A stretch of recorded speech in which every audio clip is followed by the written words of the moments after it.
High oil prices are making headlines all over the world. Today, I'm joined by John Plassard, Director of Louis Capital Markets, to talk about the cause and effect of these rising prices. Hi John, thanks for joining us here today. Firstly, and probably most importantly, why are the prices so high today? In fact, there are three reasons. The first reason is, of course, the geopolitical problem that we have actually with Iran, and maybe Israel or even the US will intervene before the end of the year. So that's the first reason. And I remind you that Iran is protecting the Strait of Hormuz. That's the first thing. Second thing is some refinery has closed in the US, so that makes quite also stress on the oil price. And the third thing is seasonally. I mean, in the US, as you might know, there is the driving season coming on in beginning of summer. So every springtime, the oil price goes a little bit up. So that's the three reasons actually why the oil price is so high. Do you think that this situation could now be called the fourth oil crisis? I think so, but before that, I have to remind you what was the three first oil crises. The first one appears in 1973, October 1973, with the Kippur War that started already in the Middle East. The second one was in 1978, thing with the Shah d'Iran, who left Iran, and that made quite big stress also in the Middle East. And the third one was 4 years ago in 2008, where we started to have the notion of the peak of production and also some kind of speculation that we didn't have before. And if I could just talk about those two things, so the peak of production means that it's the period when the production of oil is going to decline. So there are several studies that has been made, but it's between, I know it's a big period, but it should be between 2015 and 2030. So that's the first thing. And the second thing, so the speculation, in 2008, so in that third oil crisis, there were kind also of estimation that for a barrel at $100, speculation was between $20 to $30.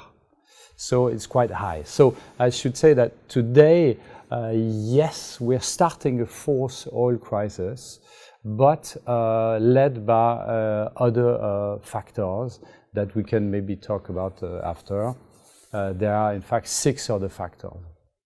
What are these factors that are driving the oil prices so high? So there are 6 factors. The first factors, as we said before, is the geopolitical problems.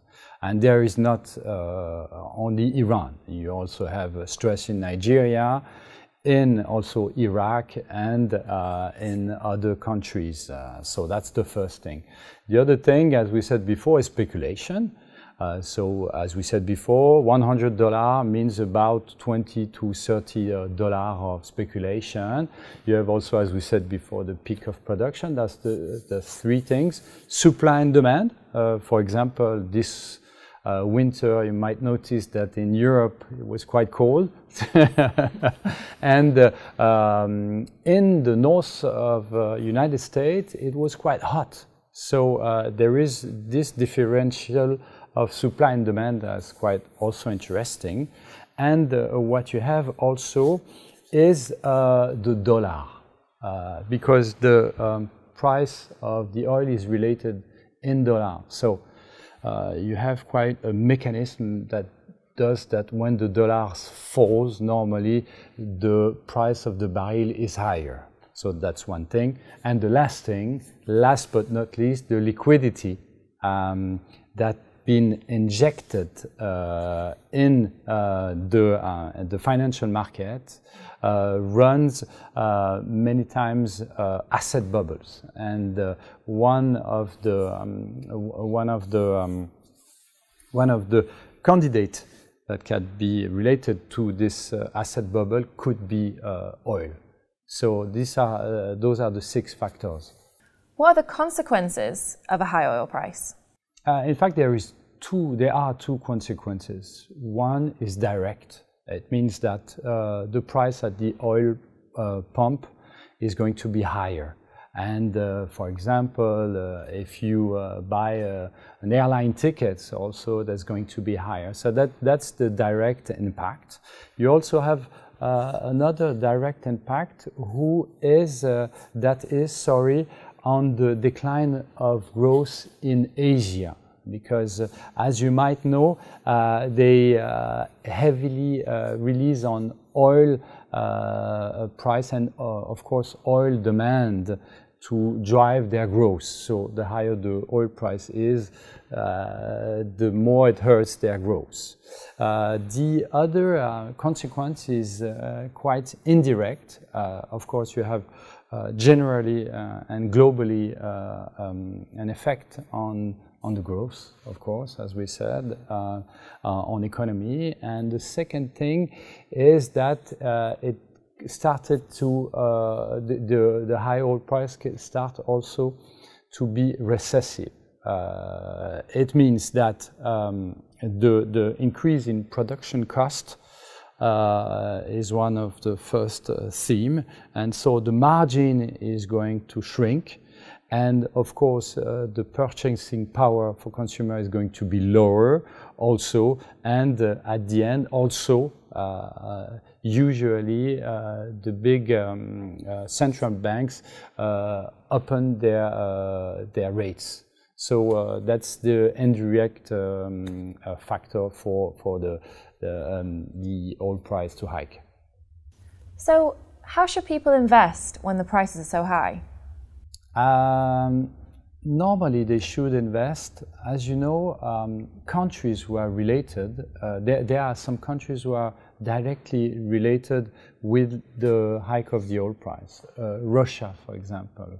If you see the Russian market, since the beginning of the year, I think it's up more than 30%. It's directly related to the oil price. So if you want to invest, you have to buy the Russian stock market through ETF, for example, or other possibility to directly play this theme.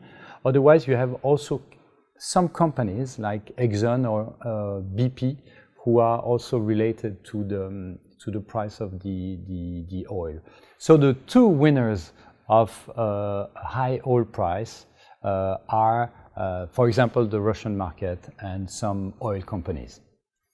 So who suffers from this costly oil? So first of all, consumers, of course, because as you see, salaries are not going up, but oil prices are going up. So of course, the purchasing power, and some companies related in, for example, in the utility sector, are going to suffer the most of it. So those are the 2 losers from this oil hike. Well, John, thanks so much for joining us here today. Thanks, Kate. For more news, interviews, and FX updates, stay tuned to Dukascopy TV.